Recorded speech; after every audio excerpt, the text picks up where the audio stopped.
थे। भगवान शिव, ब्रह्मा, विष्णु, त्रिदेव उस सभा में विराजे हुए थे। ये दक्ष प्रजापति मुख्य अतिथि के रूप में वहां पहुंचा। ब्रह्मा जी ने कहा ये तो मेरा बेटा है, मैं क्यों खड़ा हूं? शंकर जी ने, नारायण ने कहा ये तो हमारा नाती है, हम क्यों खड़े हुए? शंकर जी ने कहा कौन छोटा कौन बड़ा, एक डाल दो पंछी बैठे, कौन गुरु कौन चेला, कौन छोटा कौन बड़ा। शंकर की दृष्टि में तो सब बराबर है। इनका नाम ही है शंकर। शंकर माने समकर, जो सबको सम करके देखें उसे कहा जाता है शंकर। कौन छोटा कौन बड़ा। शांत बैठे रहे। बड़ा कुपित हुआ दक्ष, दुनिया भर की गाली गलौज भगवान शंकर से करने लगा। कहा मैंने पहले ही विचार किया था इस अशिव को, भगवान शिव को अशिव कह रहा है, इस अशिव को अपनी कन्या का दान नहीं करना चाहिए, लेकिन मेरी रूपवती लक्ष्मी स्वरूपा कन्या को मैंने इस पागल के हवाले छोड़ दिया। इसको इतना सहूर नहीं है कि मैं इसका पिता समान। बताओ वारे दक्ष, कितना अहंकार। जगत पिता का पिता मान रहा है अपने आप। इसको ये पता नहीं है कि सती जैसी 52 मुंडियां कट गई हैं और उन्हीं की माला पहने बैठे हैं भूतनाथ। ये कोई पहले बार दामाद नहीं बने भोले बाबा। भोले बाबा के जो मुंडों की माला है ये सब उनकी आई गई हैं। मरते जाते मुंडी उठा उठा के पहन लेते भोलेनाथ। उनका बाप बनने को तैयार, बोले मैं पिता समान, और मेरा अपमान किया इसने। भगवान शिव को नाना प्रकार के अब शब्द ये बोल रहा था। उसी समय नंदी को क्रोध आया और नंदी ने श्राप दे डाला, जाओ जिस मुख से तुम दुष्ट भगवान महादेव को अपमानित कर रहे हो, दक्ष तुम्हारा वह मुख ही न रहे, मुंह काट दिया जाए। दक्ष ने भी श्राप दे दिया। जितने शिव के समर्थक हैं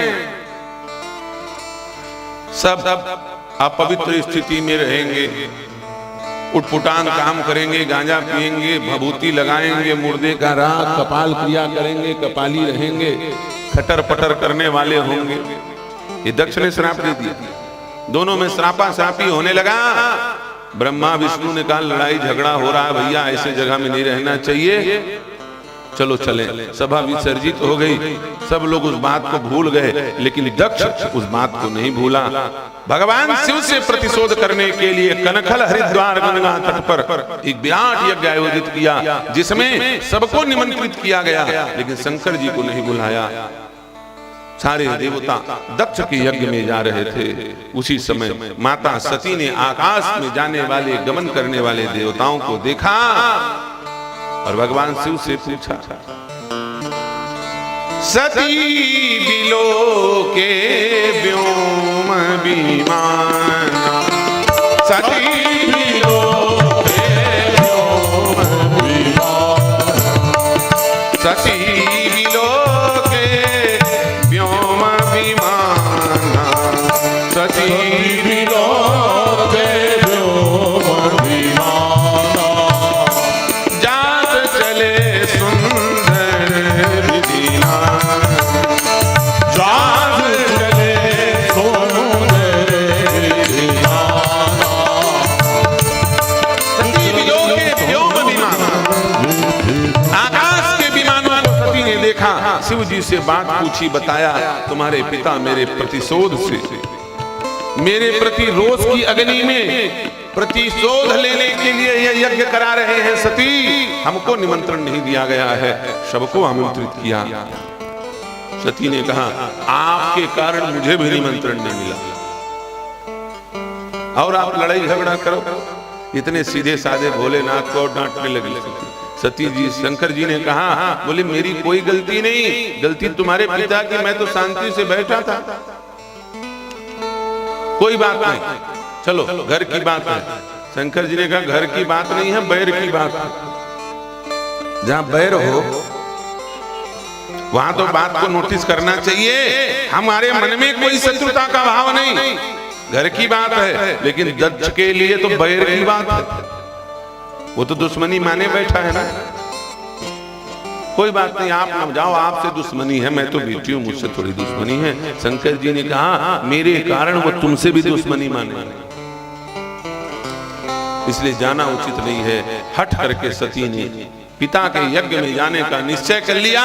शंकर जी ने कहा ठीक है जाओ, जब मरना ही है तो कौन किसको रोके। को करी तरक बढ़ा वही शाखा, बैठ गए शांति से,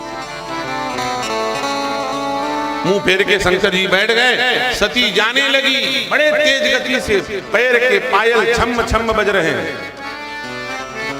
छम छम पायल बज रहे हैं। शंकर जी ने सोचा हो सकता है लौट करके आएगी।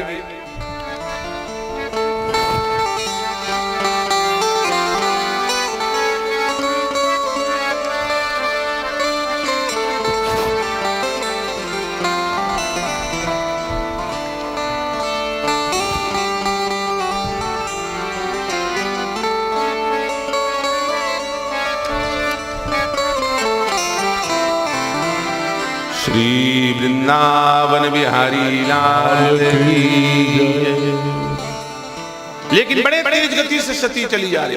शंकर जी आंख बंद करके बैठे थे, जब पायल की आवाज तो धीमे होने लगी तब दोनों आंख बंद करके बैठे थे। एक आंख खोल के देखी, लौट नहीं रही, बड़े तेज गति से चले जा रही। शंकर जी समझ गए अब ये वापस नहीं आने वाली, इसलिए एक काम करो भाई, दिए मुख्य गण संग तब विदा कीन त्रिपुरारी। 4 लोगों को शंकर जी ने भेज दिया, बोले साथ में जाओ। क्यों? शंकर जी तो त्रिकालज्ञ सर्वज्ञ है ना, 4 ही लोगों को भेजा, 5 लोगों को नहीं भेजा सती के साथ।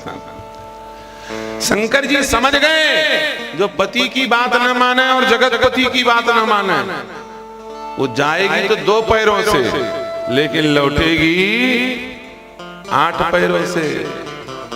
जो शिव जैसे हितैषी पति की बात न माने, याद रखना जितनी माताएं ध्यान से सुन लो। हाँ, सती नहीं बनना है तो पार्वती बनना है। कल मैंने यहीं पर बात कही थी, पति यदि बुद्धिमान है, दूरदर्शी है, तो उसका बार बार टेस्ट लेने की आवश्यकता नहीं, उसको उसके वाणी की अवहेलना करने की आवश्यकता नहीं।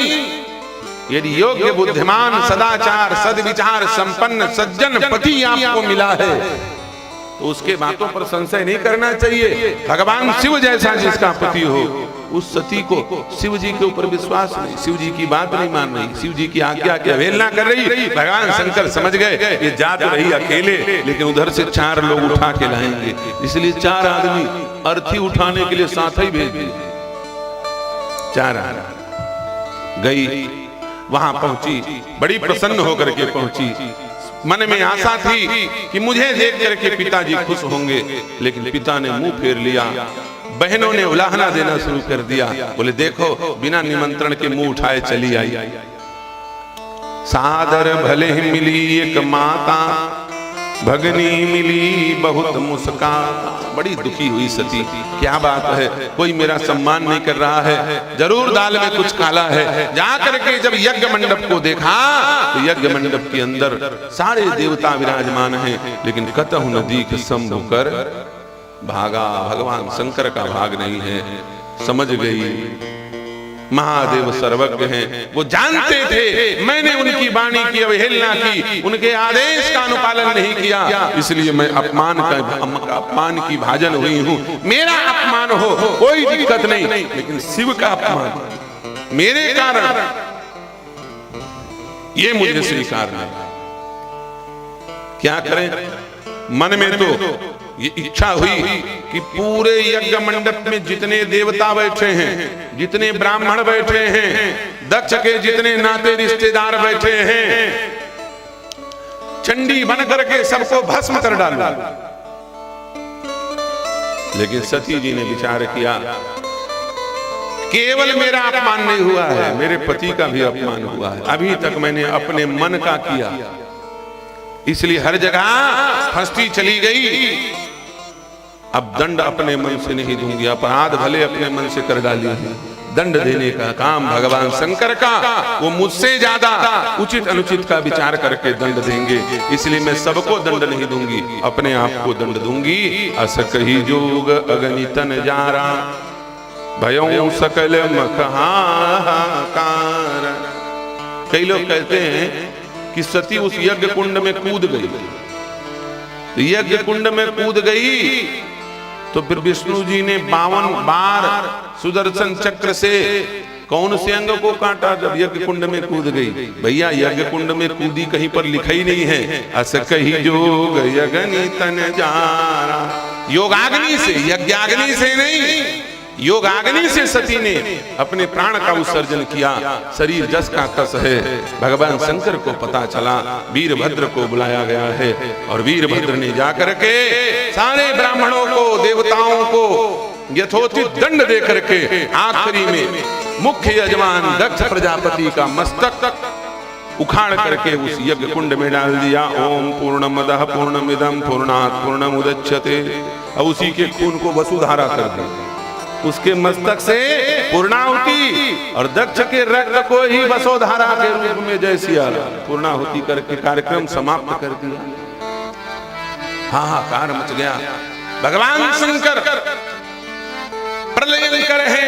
शंकर जी ने संकल्प कर लिया है कि जो भी यज्ञ करेगा, भाई कोई कुछ आदमी थोड़ी बहुत गलती कर दे तो आदमी बढ़ा के बताता ना, नमक मिर्ची लगाने वाले बहुत होते। चारों तरफ ब्रेकिंग न्यूज चलने लगा, भगवान शंकर ने यज्ञ पर प्रतिबंध लगाया। आज की ताजा खबर मीडिया वाले चलाने लगे, यज्ञ करने वाले यजमानों का मस्तक काट करके कुंड में डाल दिया जाएगा। कोई भी ब्राह्मण वेद पाठ नहीं करेगा, वरना उनकी दाढ़ी उखाड़ दी जाएगी, क्योंकि भृगु ऋषि की दाढ़ी उखाड़ दी गई थी। कोई भी देवता यज्ञ के इनविटेशन को स्वीकार न करे, वरना उनके आंख कान फोड़ दिए जाएंगे। पूसा देवता के दांत तोड़ दिए गए थे। बड़ा कुप्रचार हुआ। ब्रह्मा जी घबराए, भगवान विष्णु भी घबरा गए। ये प्रभु यज्ञ नहीं होगा तो ये धरती नष्ट हो जाएगी। कोई डर के मारे यज्ञ ही नहीं कर रहा है। भगवान शंकर ने यज्ञ पर प्रतिबंध लगाया। किसकी हिम्मत गंगाधर प्रलयंकर डमरूधर भगवान विश्वनाथ का विरोध कर सके? ये तो गलत संदेश गया है। इसलिए आपको यज्ञ पूरा कराना पड़ेगा। बयान देने से बात नहीं बनेगी, बयान देने से काम नहीं चलेगा। नेता खूब कहे हम भ्रष्टाचार नहीं करते, भ्रष्टाचार नहीं करते, और रोज नए नए खबर छपे पेपर में, तो जनता कितनी मानेगी? तुम्हारी बात मानेगी, पेपर की बात मानेगी? इसलिए बोलने की आवश्यकता नहीं हम भ्रष्टाचार नहीं करते, करने की आवश्यकता है। जब नहीं करोगे तो नहीं छपेगा। सच बताओ, 8 साल हो गए, पेपर में अभी तक भ्रष्टाचार का खबर नहीं पढ़े। अपन लोग तरस गए भ्रष्टाचार का खबर सुनने के लिए, जब से मोदी जी बैठे हैं दिल्ली में। नहीं तो हर दूसरे दिन पेपर में निकलता आज कोयला खा। बताओ कोयला कैसे खा? एक बच्चा पूछे मम्मी कोयला कैसे खाते हैं? वो बोले बेटा बड़े खतरनाक लोग हैं, न कोयला बचाते हैं न घास बचाते हैं, बिजली खा जाते, पानी पी जाते, राक्षस हैं, जो मन पड़े सो। तुम चुप रहो नहीं तो तुम्हें खा जाए।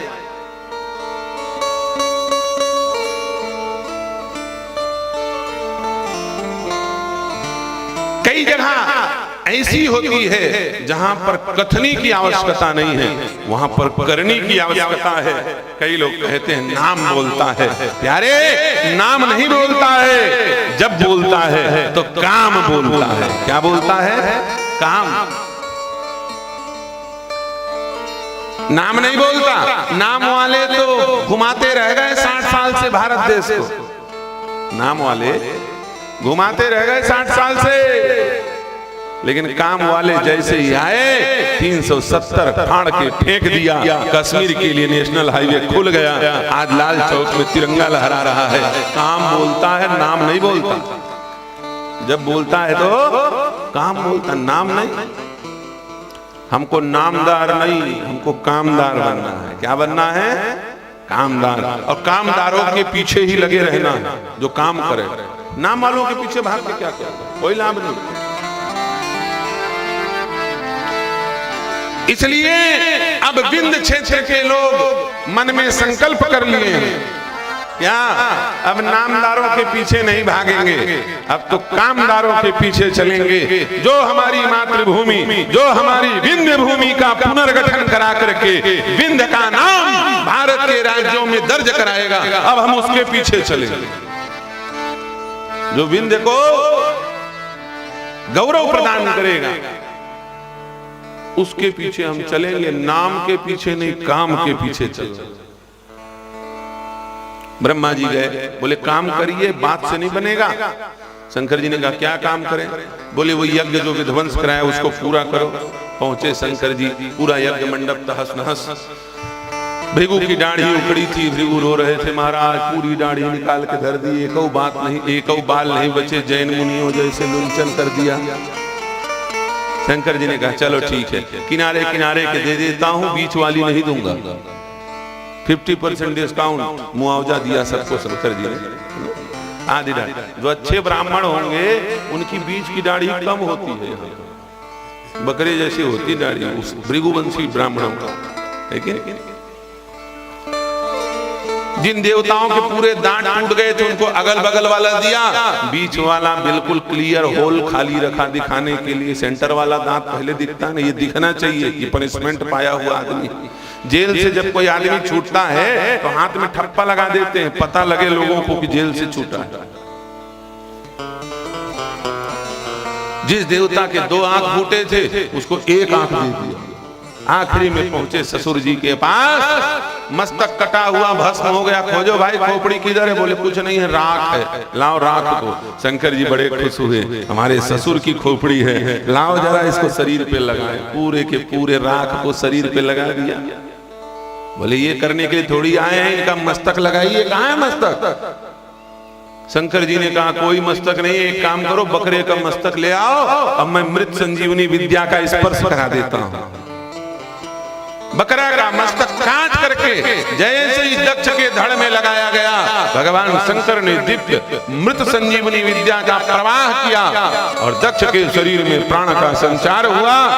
दक्ष बोलता बहुत था और जैसे ही शंकर जी सामने दिखे वो गाली देना चाहता था, लेकिन अब मुंह मनुष्य का नहीं है, अब मुंह इंसान का नहीं है, अब तो मुंह बकरे का है। जैसे ही मुंह खुला बम बम बम बम बम बम बम बम में करने लगा। शंकर जी बड़े जोर से हंसे, गाली तो दे रहा है लेकिन अब कोई सुनने वाला नहीं है। इसलिए भगवान शंकर के भक्त जब मंदिर जाते हैं तो जोर से बम बम बम बम बम बम बम बम बम बम नहीं करते हैं। शंकर जी को याद आ जाती है, अच्छा ससुर को मजा चखाया है। लेकिन तो दक्ष की याद आती है, इसलिए शंकर जी को प्रसन्न करने के लिए उनके पास जाकर के उनके भक्त बम बम भोले होते हैं। बम बम भोले, बम बम क्या है? वो दक्ष की याद दिलाने के लिए।